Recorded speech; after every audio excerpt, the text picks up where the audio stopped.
Shalawam Family, KARDAYAH'SSoul here. So y'all, I am doing this first video and y'all, I look ratchet. I'm in the kitchen trying to replant or repot some of our plants that have made it to like 3 or 4 inches on me real quick. So I needed to do this video. This video is the first of many in my Ibaryam Marriage Extraordinary Sex Marriage Counseling Reprogramming. I know that's a lot to say, but it is what it is. With that being said, I've come today to bring y'all a list of 8 things that you can do that will most definitely save your marriage, change your marriage for the better, or help you to get married. Okay, so with that being said, if y'all want to know more about this marriage counseling reprogramming, or if you would like to have my help, you can always email me at KARDAYAH'Ssoul@gmail.com. So with that being said, let's get started. Number 1, go out of your way to make each other happy. Now, some of y'all might have heard this somewhere else. I'm not going to go into depth of each thing on this list. If you would like for me to elaborate on these things, then let me know in the comments, and I will go through this list and make an extended video explaining why these things work, where they work, and how you benefit from it, or your spouse or your kids, your household, whatever. I can give y'all all of that information and why I even decided to put this stuff on this list. But you got to let me know in the comments. If not, it's most likely not going to get done. Okay? So, go out of your way to make each other happy. There comes a time whenever you may be in a relationship where the other person is not doing their part. Who cares? Still put this into practice. Go out of your way to make everybody in your house healthy. Yes. Go out of your way to make everybody in your house happy. Go out of your way to make everybody in your house comfortable. If you and your spouse are doing this, then things will be great. Like, it will blow your mind how harmonious your household is. If you have a spouse who doesn't really care that much, or they are nonchalant, if you want me to let you know ways to get them to change that behavior, either leave a comment or send me an email. Okay, whenever you do this, it brings a brand new vibration into your household. It'll blow your mind what complimenting somebody does, or what helping somebody so much to where their mind is blown. You know what I'm saying? I'm pretty sure that a lot of us have never had that type of thing to go on with us in relationships. So try that. Go out of your way. Go out of your way to make each other happy. Okay. Number 2, over compliment each other. This goes along with number 1. You should be complimenting your children. We compliment our animals. We compliment the plants. We compliment each other. We compliment people in public. My husband compliments women. I compliment men. We compliment men and women, vice versa. Compliments go a very long way. But there is even better whenever you are consciously looking at your spouse. You're consciously smelling your spouse. You're consciously putting your conscience on your spouse, and you're forming a compliment from the heart and not just from trying to find something nice to say. Okay, so number 3, do your part to work together. Do your part to make your household move like a properly greased machine. If, like I said, if you have a partner who is really not into this and they are very nonchalant, they're not a very good leader, or if it's a wife, she's not a very good follower, or your wife doesn't know where she should be leading at, or your husband doesn't know where he's supposed to be leading at. If you need help with that, let me know. make sure that you give me specific questions, y'all, because I can't pick y'all's brain to find out what it is that you're trying to reach out to me for. Okay? So do your part to work together. Do your part to work together, not to make things work together. Let me say that again. Do your part to work together. If your spouse doesn't want to be cooperative and you feel like you're pulling most of the weight around the house, a lot of the teaching that I give you is going to be concerning around the house, because I already talked about outside of the house. I've done that in the beginning of my teachings. If you go through my videos, then you'll see me talking about that in trying to leave the workplace and being a proper soul as a wife. Let me say it that way. Being a proper soul as a wife and being able to build your empire along by your husband's empire, who is your head. I talked about that in the beginning. So now I'm not going to harp on that part. Okay. But do your part to work together in the household. If they don't want to do that, we can work on that. Just let me know. You don't have to go to your spouse crying and weeping and fighting. I've been down that road. That does not work. Um, there are other ways. You know what I'm saying? It's other things that you can do to make things very much easier. But a lot of times you have to lead by example.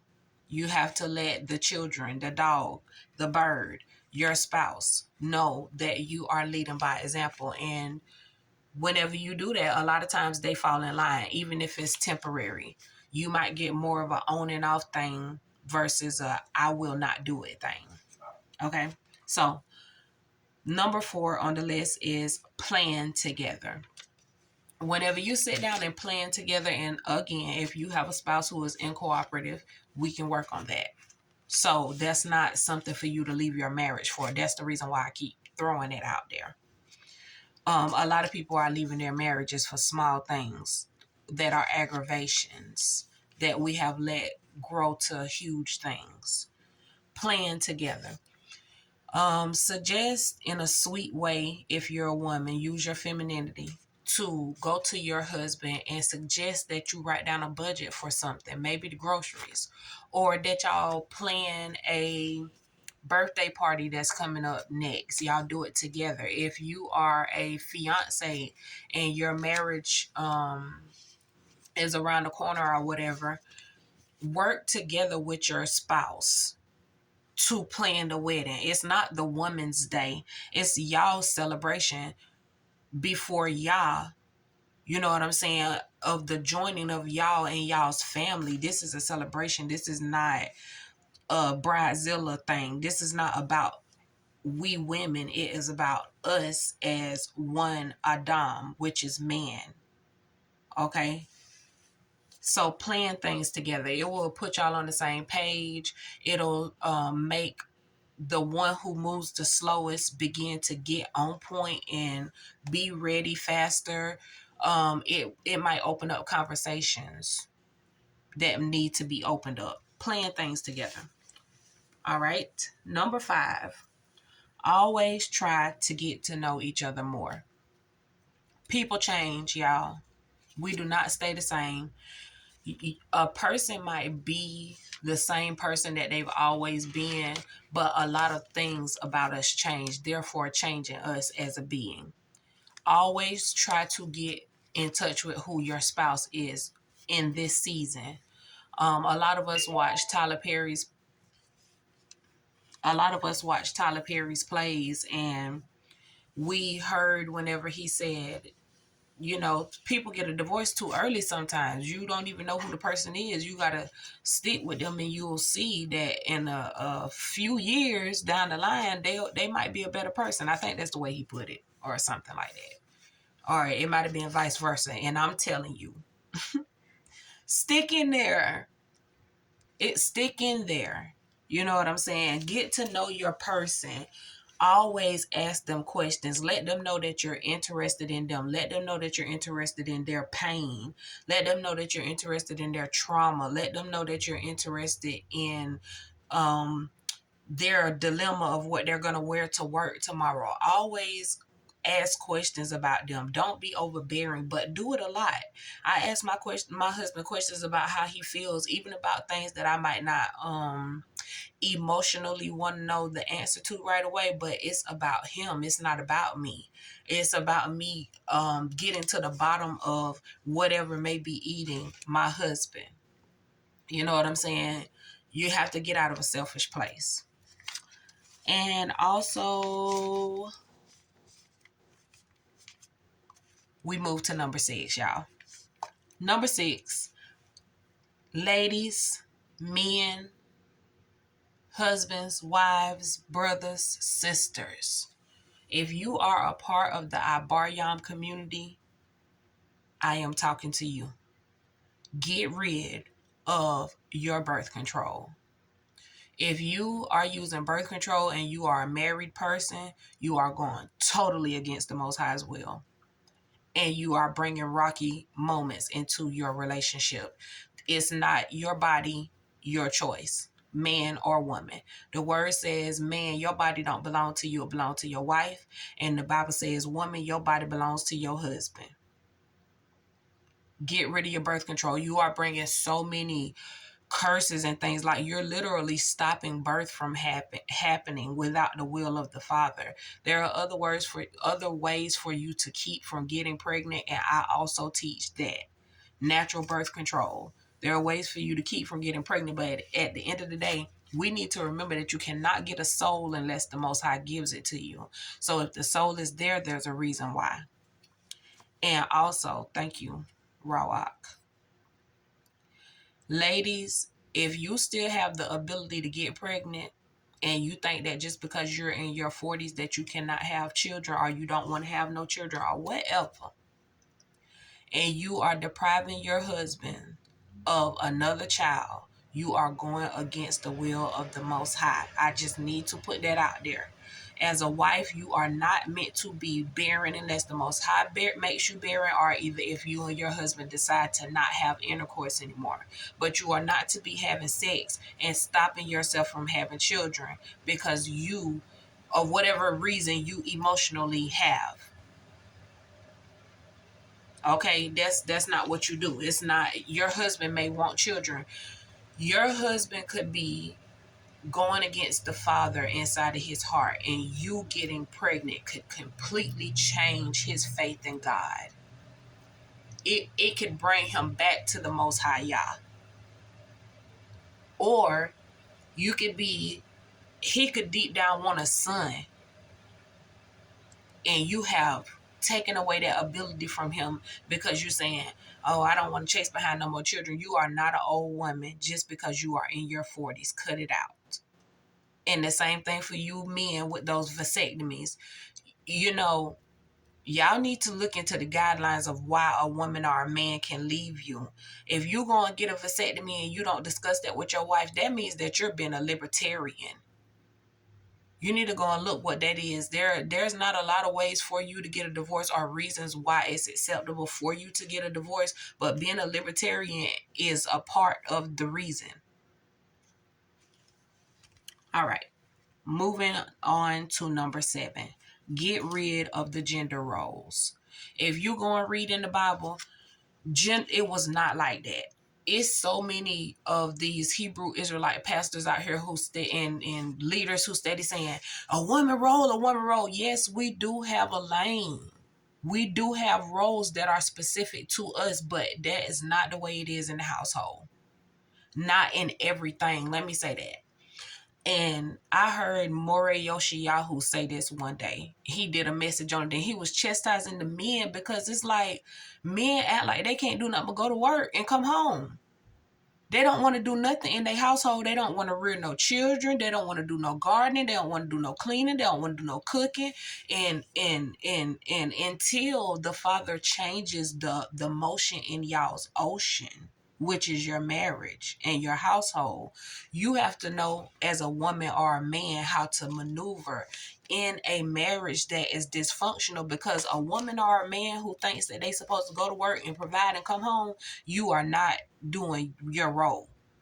The first job that the Most High gave the man was husbandry. That's gardening. It wasn't go get a job and work 16 hours. No, because you can put seeds down in your yard, get you 2 chickens, and you can legit sell that to make ends meet for your family. You just choose to go outside and get a job.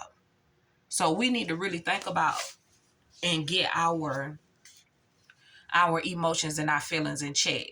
The gender role thing, yes, we do have roles as a gender that the Father specifically gave us, and we will discuss that.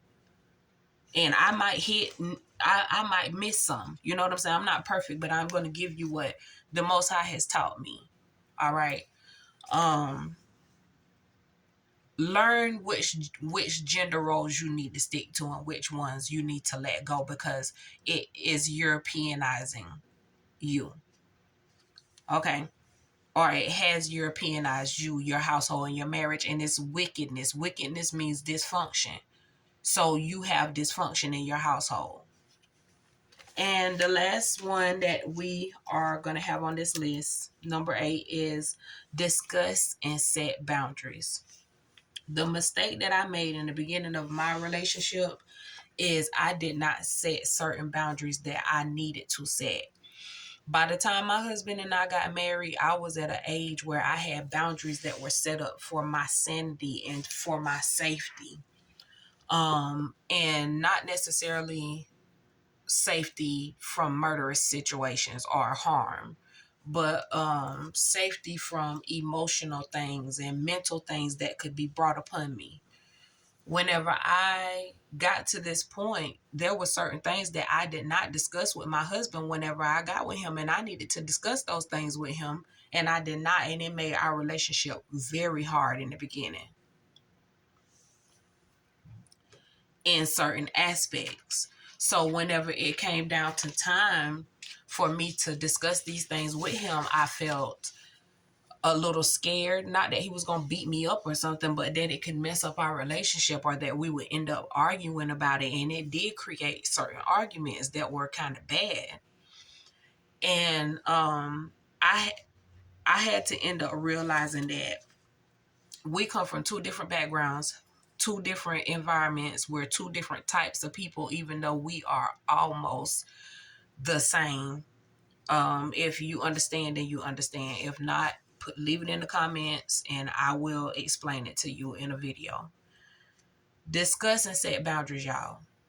We are not the same, even though we do stand ahad, which is one. And you can't read each other's minds. So this is very important. Number 6, number 7, and number 8 are what I call feeling checkers, emotion checkers. These 3 on the list, they are things that you're going to need to learn how to control your emotions and get out of your feelings, man and woman. You have to be able to, let me say this. From what I've learned, you have to be able to get control of your emotions and get out of your feelings whenever it comes to you getting rid of your birth control, getting rid of gender roles, and discussing and setting boundaries. Because y'all, our emotions and our feelings destroy marriages so quickly, especially in this generation and with marriages who have been together for like 20 years. And they're sick and tired of the same thing because they have not taken the correct steps to change things in their marriage, their household, and firstly inside of themselves. If you don't start with the inside of yourself, everything that you are looking for are inside of you. The Most High, the Rawak HaKodash, they live inside of you. They dwell inside of you. We know that the Father is not only living in us because he's too big for that, but you know what I mean. You know what I'm saying? If you can't get the inside of you together, then after 20 years, after 5 years, after 2 years, you are going to be ready to go out the door. But if you're not constantly working on you, if you need some advice on where to start at, let me know and I will let you know what to do. If you don't know how to get your feelings, how to get your emotions under control, or in control and get out of your feelings, I can definitely explain that to you. And that concept I got from a marriage counselor named Rory Ray. She might not have worded it exactly the way I'm wording it, but if you would like for me to give you an explanation on that, y'all let me know, because that right there is the first thing that changed me whenever it came to me finding a husband. I Okay, I'm at the end of the list, so let me go ahead and do this. The thing that gives me the what should I say? Gives me the authority to come and sit down and counsel y'all. I am not a doctor. I am not a counselor. I'm not a psychologist, none of that. But I believe, like Dr. Umar said, and I got this from him, and I totally agree, that we need to be sitting down and talking to people who are a part of the Ibaryam community or the African community, and getting our problems out there and helping each other fix our problems.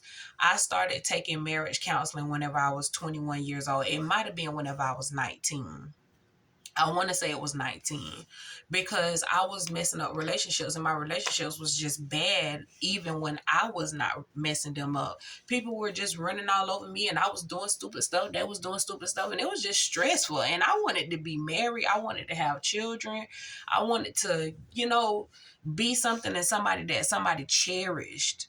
So I started taking marriage counseling, and I have been doing marriage counselings with many people. I don't pay for all sessions. Um, Most of it is free from people who are licensed marriage counselors or from people who are relationship counselors.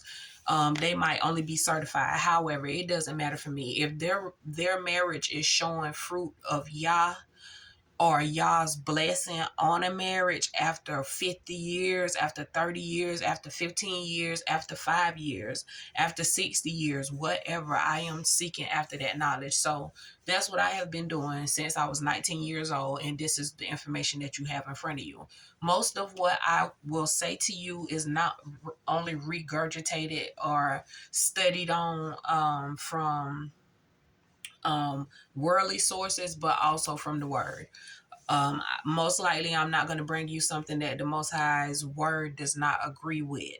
And if it does if it does sound like it contradicts the word, or the word is contradicting me, then that means that I need to give you understanding on something that I'm saying.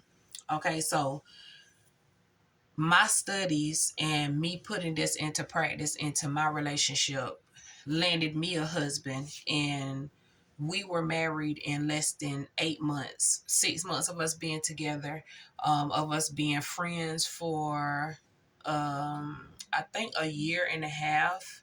We were friends. It might have been a little bit longer than that, a year and a half, yeah, of us being friends. And um yeah, it's been a ride, but it feels to me, after us being married for, it'll be 7 years right around the corner. And for us being married for that long, it feels like we've been married for 3 years. And I'm not missing out on anything. You know what I'm saying? As far as time passing me by fast because I'm living so quickly. No, I've learned how to stretch out the time and live in the moment. I've learned a lot from my husband. He has toughened me up. He has let me know what love really is and how it feels, and everything is not perfect. But baby, let me tell you, my husband is the greatest man that I know. My daddy died 2021. My husband is the greatest man that I know. You know what I'm saying? In certain aspects, when it comes to my daddy, my husband is a better man than he was. You know what I'm saying? And that says a lot.